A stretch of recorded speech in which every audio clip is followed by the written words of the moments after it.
बात शुरू करते हैं हाइड्रोजन बम से। क्यों? उसके लिए आप ये वीडियो देखिए। बिहार के सासाराम से शुरू हुई आरजेडी कांग्रेस की वोट अधिकार यात्रा 1 सितंबर को पटना में पूरी हुई। यात्रा के समापन के साथ ही कांग्रेस सांसद राहुल गांधी ने बड़ा दावा किया।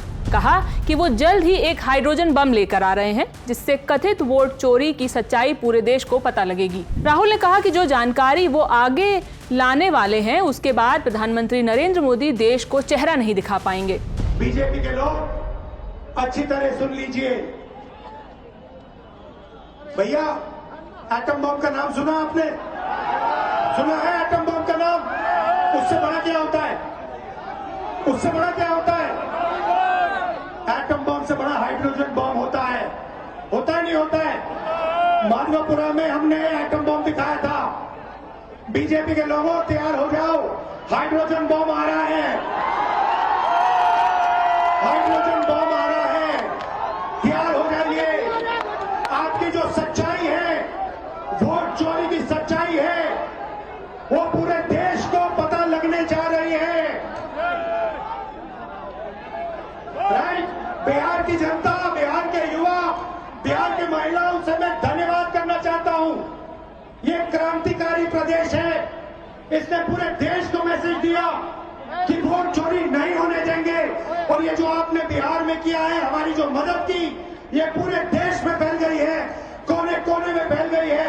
आने वाले समय में मैं आपको गारंटी करके दे रहा हूं, हाइड्रोजन बम के बाद नरेंद्र मोदी जी अपना चेहरा इस देश को नहीं दिखा पाएंगे। राहुल के हाइड्रोजन बम वाले बयान पर बीजेपी का भी जवाब आया है। सुनिए बीजेपी नेता रविशंकर प्रसाद ने क्या कहा।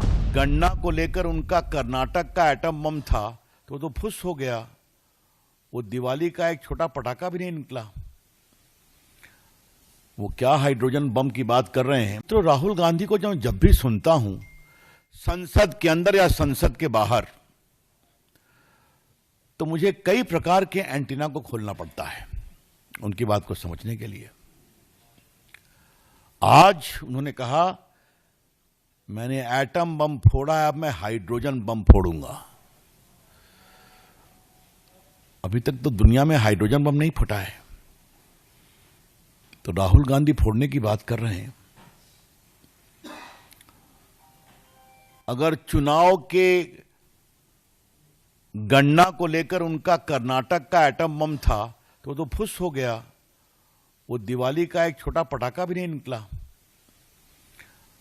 वो क्या हाइड्रोजन बम की बात कर रहे हैं। अपने भाषण में राहुल ने एटम बम का भी जिक्र किया। रेफरेंस क्या है? महादेवपुरा वाला उनका दावा। 7 अगस्त के दिन प्रेस कॉन्फ्रेंस कर राहुल गांधी ने कथित वोट चोरी का मुद्दा उठाया था। कांग्रेस नेता ने दावा किया था कि कर्नाटक के बेंगलुरु के महादेवपुरा विधानसभा क्षेत्र में वोट चोरी हुई है। उन्होंने इलेक्शन कमीशन पर धांधली का भी आरोप लगाया था। कहा था कि यहां एक घर में 80 वोटर थे। इस इलाके में भाजपा के लिए वोट चुराए गए थे, उन्होंने ऐसा भी कहा था। इसके बाद chief election commissioner Gyanesh Kumar ने प्रेस कॉन्फ्रेंस कर उन आरोपों को खारिज कर दिया था। तमाम आरोप प्रत्यारोप के बीच कांग्रेस ने बिहार में 17 अगस्त को वोट अधिकार यात्रा की शुरुआत की, क्योंकि वहां पर ईसीआई ने वोटर लिस्ट का स्पेशल इंटेंसिव रिवीजन शुरू किया। इसी को आप खबरों में एसआईआर के नाम से सुनते रहते हैं। इसके तहत आयोग किसी भी राज्य की वोटर लिस्ट का रिवीजन करता है ताकि वोटों को वेरीफाई किया जा सके। विपक्षी दलों का कहना है कि ये चुनाव आयोग की वोट काटने की साजिश है।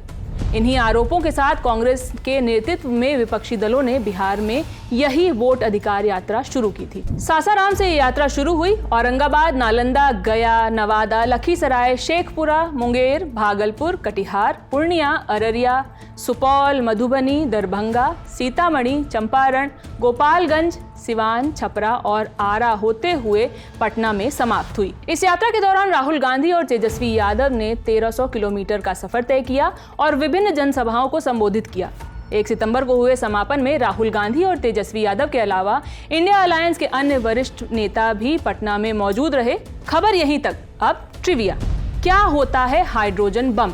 हाइड्रोजन बम या एच बॉम्ब इंसान द्वारा बनाया गया अब तक का सबसे विनाशकारी हथियारों में से एक है। इसे एटमी बमों की तुलना में 1000 गुना ज्यादा शक्तिशाली माना जाता है। क्यों?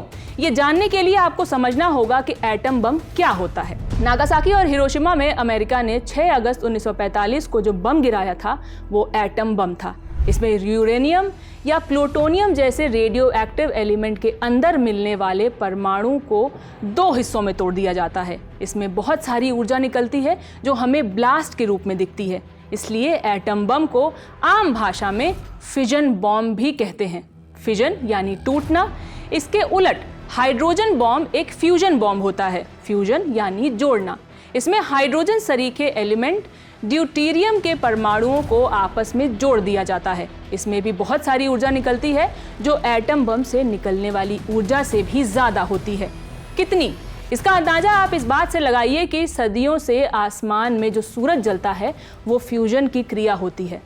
बस सोचिए, उतनी एनर्जी को एक बम में पैक कर दिया जाए तो क्या भारत के पास भी हाइड्रोजन बम है? तो जवाब है हाँ। भारत ने साल 1998 में पोखरण में 5 परमाणु परीक्षण किए थे। इनमें से एक परीक्षण को सरकार ने थर्मोन्यूक्लियर डिवाइस कहा था।